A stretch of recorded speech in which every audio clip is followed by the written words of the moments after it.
अशोक चांदना की हम बात कर रहे हैं, हिंडोली से वो चुनाव लड़ेंगे।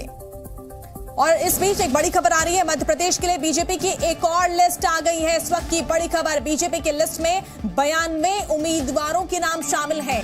तो मध्य प्रदेश को लेकर भी देखिए, एक और यहां पर लिस्ट जारी की है बीजेपी ने मध्य प्रदेश के लिए। बीजेपी की एक और लिस्ट और ये 5वीं सूची बीजेपी की। इस सूची में 92 उम्मीदवारों के नाम शामिल हैं।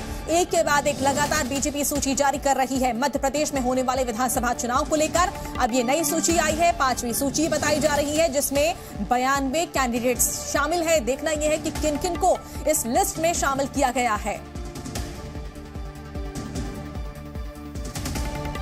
इस खबर पर ज्यादा जानकारी के लिए हमारे साथ हमारे सहयोगी अभिषेक दुबे जुड़ चुके हैं। अभिषेक, खबर आ रही है कि मध्य प्रदेश में होने वाले विधानसभा चुनाव को लेकर बीजेपी की 5वीं लिस्ट अब आ गई है। कई कैंडिडेट्स का नाम है, कौन कौन से हैं ये?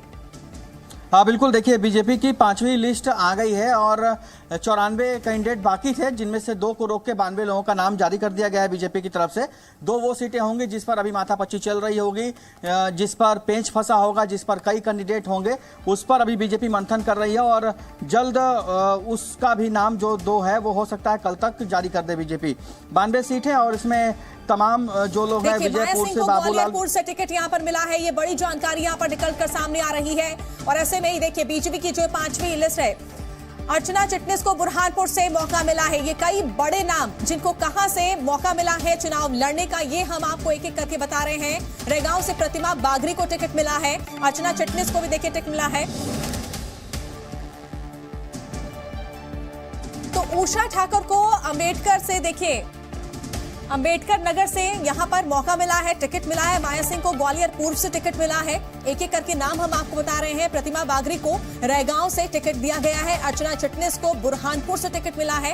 कहीं ना कहीं महिलाओं को मौका दे रही है बीजेपी, ऐसा नजर आ रहा है। तो 5वीं लिस्ट है ये बीजेपी की। और ऐसे में देखिए, हमारे सहयोगी लगातार अभिषेक दुबे बने हुए। अभिषेक, देखिए तमाम ये जो नाम यहाँ पर सामने आए हैं, ऐसा लग रहा है कि महिलाओं पर भी ज्यादा फोकस बीजेपी कर रही है।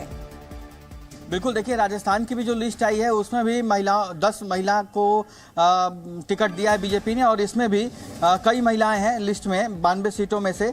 तो इसमें भी कई महिलाओं को मौका मिला है, यानी कि बीजेपी की जो पॉलिसी है कि महिलाओं को आगे बढ़ाना है और उनको भी चुनावी मैदान में उतारना है, उनको भी पॉलिटिक्स में डायरेक्ट एंट्री करानी है, तो उसको लेकर बीजेपी गंभीरता दिखाती रही है हमेशा से। और उसकी लिस्ट में हमेशा महिलाओं को दिया गया है, प्रेफरेंस मिला है। और प्रधानमंत्री हमेशा कहते रहे हैं कि वो महिला शक्ति का सदुपयोग हमेशा से चाहते हैं कि महिला शक्ति पॉलिटिक्स में आए और देश को बदलने के लिए आगे बढ़े। तो ऐसे में जो दोनों लिस्ट है, चाहे वो अभी राजस्थान की लिस्ट आई है 2 घंटा पहले और मध्य प्रदेश की लिस्ट आई है, इन दोनों में आपको दिखाई दे रहा होगा कि महिलाओं को भी प्राथमिकता दी गई है। इसके अलावा हो सकता है कि आज देर शाम तेलंगाना की भी लिस्ट आ जाए, क्योंकि कल शाम को जो केंद्र चुनाव समिति की बैठक हुई थी जिसमें प्रधानमंत्री नरेंद्र मोदी शामिल हुए थे, उसमें 3 राज्यों के कुल सीटों पर चर्चा हुई थी। 119 सीटें तेलंगाना में है और तेलंगाना की 119 सीटें हो सकता है कि पूरी की पूरी सीटें रिलीज कर दी जाए आज देर शाम तक। और राजस्थान और मध्य प्रदेश की सीटें तो जारी हो चुकी हैं, 2 मध्य प्रदेश की और बची हैं, वो भी आ जाएंगी। हो सकता है शाम तक आ जाए या कल तक आ जाए। इसके अलावा राजस्थान में भी आपने देखा कि वसुंधरा राजे सिंधिया को 5वीं बार उनके सिटिंग सीट से ही दोबारा बीजेपी ने विधानसभा का टिकट दिया है। बिल्कुल अभिषेक, आप नजर बनाए रखें, आगे भी आपसे जानकारी हम लेते रहेंगे। तो नई लिस्ट यहां पर बीजेपी की जारी हो गई है। मध्य प्रदेश में होने वाले चुनाव को लेकर 92 उम्मीदवारों के नामों का ऐलान कर दिया गया है।